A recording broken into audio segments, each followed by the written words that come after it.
Ready?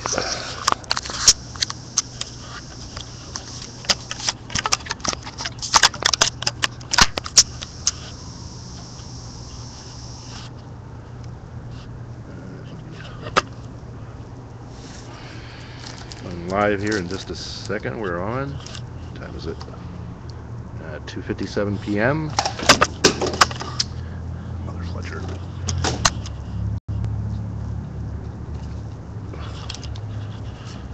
Anyway, you're here with Freeman Sullivan.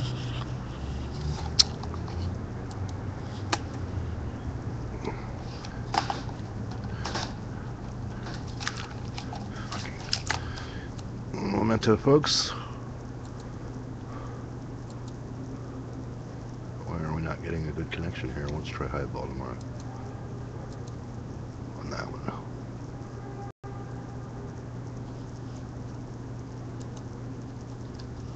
Anyway, this is Freeman Sullivan. We're here with Shorty Davis, and we're getting ready. We're going to be talking about his case upcoming tomorrow in Towson. Is that Baltimore County Court or? Baltimore County, 401 Bosley Avenue, Davis versus Davis. Okay, and tell us a little bit about your case. My case is against my landlord, James Hammond, and Jake Davis, my oldest son. I was locked up illegally in the state of Illinois in 2007 for a terrorist activity concerning the prison industry and the war on drugs. I was turning in dirty cops, judges, and officials from 1986 and asking for evidence pertaining to that case and that trial. I was also making a movie and a documentary about my life with Rob Fix called Letters to Zion. I went to Zion, Illinois, December the 24th, 2007 to retrieve legal material from the state of Illinois. And as soon as I stepped into the town, they charged me with a terrorist activity and claimed I committed a bomb threat. I was locked up from December the 24th till June the 2nd, 2008, in which that time my landlord, James Hammond, wrote a lease to my son, Jake Davis, illegally, and they cleared out my bank account. February the 22nd, my other son, Duane Battle, came to the state of Illinois and told the judge that I was crazy and lost my mind, which made the state of Illinois keep me longer than what I supposed to have been kept. I should have went to trial. I should have had a jury trial. I was denied a jury trial. They refused to give me a jury trial. I was held illegally against my will. I fired my lawyer. I tried to defend myself about a case about political corruption. They use their political powers in the state's attorney's office to enslave the black, Hispanic, and poor white community across America. And I made a movie and a documentary about it. I got a jailhouse diary from 1986. I got a jailhouse diary from 2008 and a jailhouse diary from 2011. And I can show where the state's attorney and the public defender work as cohorts to deny us our civil and constitutional rights under the law. They deny us due process and deny us the fundamental fairness of the judicial system. They incarcerate us falsely. They bring charges to the grand jury, which they don't bring evidence. The material that they bring to the grand jury, the inmates or the defendants aren't allowed to review the evidence against them, which is a violation of the Constitution and a violation of our rights. We're not given witnesses to appear on our behalf. We're not allowed investigators for our cases the way that the state's attorney is allowed to have investigators investigate our case. So you're playing cards with three friends and a stranger. You're playing against the police, you're playing against the judges, the state's attorney, and they give you a public defender that works for them. So how can you win a case? Well, I won my case in Illinois and I won it in Maryland. And because of my political activism, I got locked up. My material is still missing. I'm still missing my truck, my computer, and videotapes from Illinois and Maryland. And I got jailhouse diaries to prove it. I got court documents where the judge ordered the property to be returned to me. The Attorney General, Doug Gansler, has full knowledge of it. Carl Snowden has full knowledge of it. Benjamin Jealous from the NAACP knows about it. The ACLU been knowing about it since 1986. Mr. Romero and Miss Gion from here in the Maryland office, and they both refused to get involved. But more than 2 weeks ago, less than 2 weeks ago, the ACLU put out a study, or put out a document and a statement pertaining to the incarceration of political activists here in this country. Now, I'm a prime example of it because I blew the whistle on Governor O'Malley and the prison industry, to Carl Bernstein, to Rod Rosenstein, to Richard McFeely, and I got locked up 5 days after I blew the whistle. I blew the whistle on February the 2nd, 2011. On February the 7th, I was locked up for blowing the whistle and called a terrorist. February the 24th, I had a case here in Baltimore City that was supposed to be heard by Judge Pearson against Governor O'Malley, Bank of America, SunTrust Bank, and my son Jake Davis, and the comptroller. It's all in Frank Conway's office. Now, from that point, I'll let you ask me questions because I don't want to get redundant. Okay. So, what specifically were the terrorism charges? What do they call terrorism? They call it terrorism because I left a toilet. I left a toilet in front of the courthouse, and on the toilet it had a TV set, a cell phone, and a videotape, and mail receipts to public officials: Governor O'Malley, Congressman Cummings, Dutch Ruppersberger, Mikulski, the NAACP, and WJZ Richard Sher, because Richard Sher did the first story on me. So I wanted to show racism in America, because a toilet don't care if you black, white, straight, or gay. A toilet accepts your shit. And during public accommodations, I wasn't allowed to use your bathrooms or your lunch counters. So I just flipped the script and I used the toilet as a form of political protest. We call it potty training politicians. And every time I put them toilets out, people was paying attention.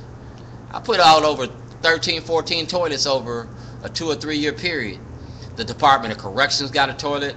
The Basilica got a toilet. Congressman Cummings got a toilet. Parole and Probation got like 2 toilets. Governor O'Malley got a toilet. So I got a lot of toilets. You're going to bring one tomorrow? I'm bringing the toilet that they locked me up for on February the 7th. I'm bringing that toilet because that toilet represented the true meaning of the corruption. That toilet was for the case that I had in Baltimore City. So I'm going to bring that toilet because it represents my son's case. It represents the government's involvement. And it also, the TV represents the way that the media tells stories about people. Just like the Rupert Murdoch case in England, that case needs to be coming right here to Maryland because the FCC has been notified about the corruption that's going on in WJZ, WBAL, Fox 45, because the media played a significant role in the misinformation that they did on February the 7th. Right. The media had prior knowledge to them toilets for years because I put them in front of the TV stations. I gave the TV stations a toilet as well because they don't tell the truth about the stories that go on in our communities. For instance? For instance,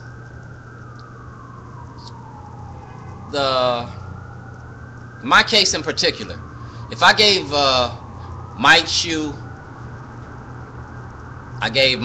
Karen Parks, Kai Jackson, Richard Blau, Ed Norris, I gave the media full knowledge and full information pertaining to that toilet before I ever got locked up for it. I gave them videotapes, I gave them emails to prove that they had knowledge of this prior to me doing this. It was a social scientific experiment, and part of the experiment was exposing the role that the media plays in misinformation and how they work for the machine that Governor O'Malley created, his political machine. If you go against the machine, the media go against you, and I proved it. And they can't deny it. They part of them subpoenas that I put out there, and they've been squashing them using the shielding law, but it doesn't exempt them from the role that they played in it. They had knowledge of a crime, and they knowingly put out misinformation to the public. I can't go into a public place and yell fire, and there's no fire. That's what the media did in February of 2011. They claimed that I had a terrorist. They claimed that I committed a terrorist activity. WJZ, WBAL, the Baltimore Sun, every media outlet in Maryland claimed that I committed a terrorist activity. But if you looked at that toilet, it was exposing corruption. It was a whistleblower, not a terrorist, a whistleblower. The toilet was telling the truth, and they got mad. Okay, gotcha. Yeah, here we go. We have somebody here in the United States that gets locked up for terrorism. for leaving a toilet in front of media places. So I guess that makes you a terrorist in America now, um, which is kind of strange in itself. Uh, let's talk about you had a son who was murdered by Baltimore police. No, no, no. My son was killed in the state of Illinois. Okay, Illinois. That's where I'm from, Zion, Illinois. Right. And my son was killed in Zion, Illinois, committing a crime. But the crime that he committed was a retribution killing. My son robbed this individual named Sharif Dar in June of 2006.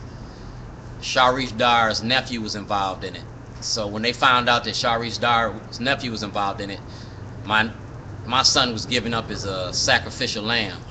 So in October of 2006, somebody shot at my son, and came back to try to find out about it.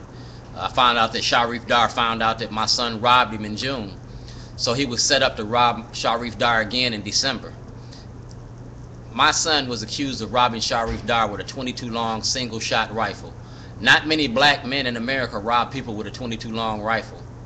That's a hunting weapon. That's a hunting weapon. A 22 long rifle shoots squirrels. Right. Now Sharif Dar had a 9mm or a 9mm or whatever Sharif Dar had in the house. Sharif Dar is an ex-felon just like me, and he shouldn't have had a gun on the property. Now the newspaper said that Sharif Dar shot him. Then the newspaper said that Sharif Dar's wife shot him. Either way it go, nobody should have had that gun in the house, and they knew that my son was coming to rob him. Now this can't be proven, but this was the information that was told to me, and I came to town to bring this to light. Now on December the 24th, I went to Sharif Dar house. I had a video camera, and I videotaped everything I did. In the state of Maryland, in the state of Illinois, has that videotape.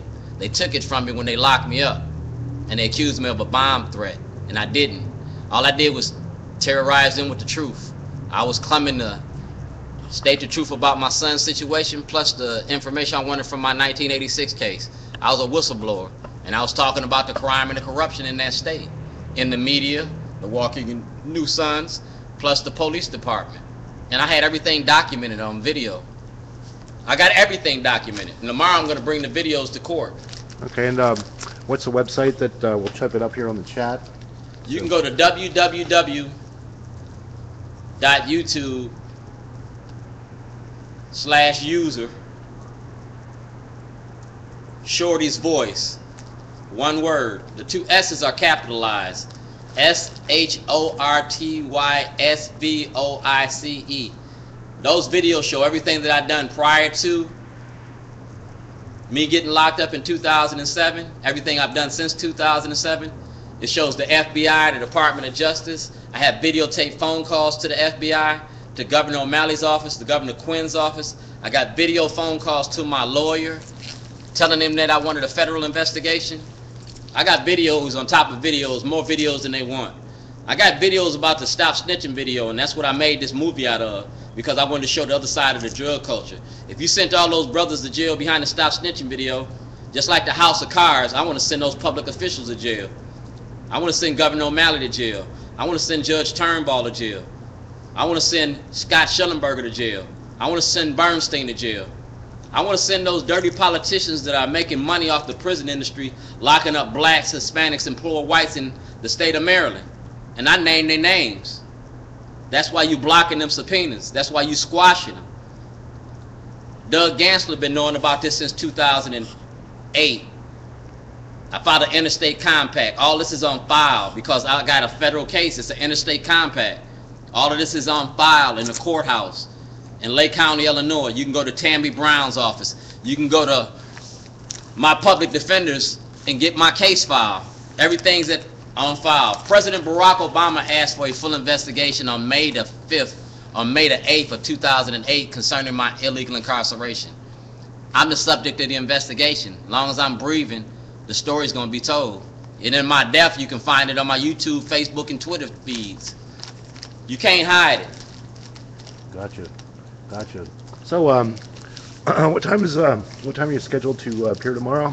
Tomorrow morning, February the 24th, at 401 Bosley Avenue. I'm asking for everybody to show up at 8:30 in front of the fountain. so we can videotape, take pictures, and anybody got any questions to ask, we're going to ask. We're going to live stream everything. I'm going to show you the evidence that I'm going to present to the judge. I'm going to present my case in front of the people, and then I'm going to go inside the courthouse and present the case to the judge. I was denied a jury trial by the state of Maryland. I'm forced to have a judge trial, and I asked specifically to have a jury trial. How are you going to force me to have a trial by judge when I'm exposing corruption in your courthouse?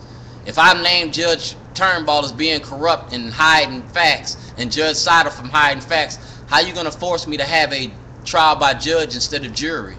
I have a right to have a jury trial, a jury of 12, to review the evidence to say if I was innocent or not. Not to say if I was innocent, because in this case I'm the plaintiff, and I want my property from the state of Maryland. I want my property from my son. I want my life back and the standing in the community before I want to bury my son. I want the truth about Shorty to be told. And we're going to do it live stream. Like they said in the 60s, the revolution will not be televised. Yes, it will. Yeah, got that right. You got that right, and we'll be down here on the same channel tomorrow. So for those of you that want the URL, it's ustre.am/N, little h, little u, capital D. And we'll be live streaming tomorrow at 8:30 with Shorty, Duane Davis, whistleblower, and the toilet bowl bomber, infamously. But we all know that he's a peaceful man, and he's getting railroaded by our criminal justice system, yet one in a number of thousands that happen all the time. We were talking yesterday in our live stream about marijuana arrest here in the city of Baltimore, and how it contributes to the prison industrial complex. Yes, it does. It's a gate. It's when you get locked up with a marijuana charge, you get into the system. You get put into the system. It's like slavery. It's legalized slavery. The 13th and 14th Amendments say they can't hold you unless you commit a crime. And when you commit crime, you give up your rights. So they already wrote it in the Constitution that you was going to make us slaves. We traded cotton for cocaine in the penitentiary for the plantation, and blacks, Hispanics, and poor whites are the new cash crop. I get you there. And yeah, there was a little incident over here at the Baltimore City Jail. I think it was like last year, where there was like a wire. It was like The Wire. It was like an episode from The Wire. They tried to put the Gorilla family underneath the bus for drugs and transporting drugs and using drugs and criminal enterprise. And they just use that as a political means to enhance their standards in the community, to make it look like they're fighting this war on drugs, when the war on drugs was just implemented to keep population control and genocide in the black and Hispanic community. This war on drugs is incarcerating the black community, far worsely impacting our community than any other nationality in this country. It's designated for that. Now, getting back to the Gorilla family, if you want to talk about corruption, then you got to go further than just the Gorilla family. We got to talk about the corruption in the courts, the state's attorney's office, the judges that are getting paid to create this prison industrial complex here in the state of Maryland. We got to talk about Judge Turnbull. We got to talk about Judge Souder. We got to talk about Greg Bernstein. We got to talk about Judge Pearson. We got to talk about Judge Holland. We got to talk about Judge Bell. We got to talk about the 69 judges that Governor O'Malley has put in place since he's been put into office. We got to talk about the partnership and relationships that those judges have in gaining a prison population that has exceeded the educational population in this state. Which would be, how many do you think? Like just off a ballpark figure. You got more people going to jail than you got going to college. Yeah, sad fact of American life, huh? In the state of Maryland, you have a recidivism rate, and you have a rate of black men dying and going to jail more than you can go to college and graduate. It costs more to incarcerate than it does to educate me. You want us to go to get jobs, but there's no jobs here. You close the rec centers, Mayor Stephanie Rawlings Blake, close rec centers, but you open up detention centers, which are gateways to create a prison industry and to lock our youth up. Got you there. Stop and frisk. Stop and frisk. If you stop me and frisk me and I get caught with weed, I go to jail. If I get stopped and frisked and get caught with a knife, I go to jail. If I'm an ex-felon and get caught with a knife, that can be considered a weapon. But if I work at a place where I got to use a box cutter for work, then why is the box cutter a tool at work and a weapon in the streets? Okay, got you there. The interpretation of the law is so strange, it's scary and airy. It's just like Jim Crow. You get to write the law as you please. especially here in the state of Maryland. 69 corrupt judges. Right. Well, Maryland politics have always been corrupted, I think, by their proximity to D.C. And then everybody's got their eye on the national thing down in D.C. that everybody forgets to look here locally at the local politics of Baltimore. And so we're here with Duane Davis, in case you just joined us. We're here at 17 West Mulberry in downtown Baltimore, Maryland.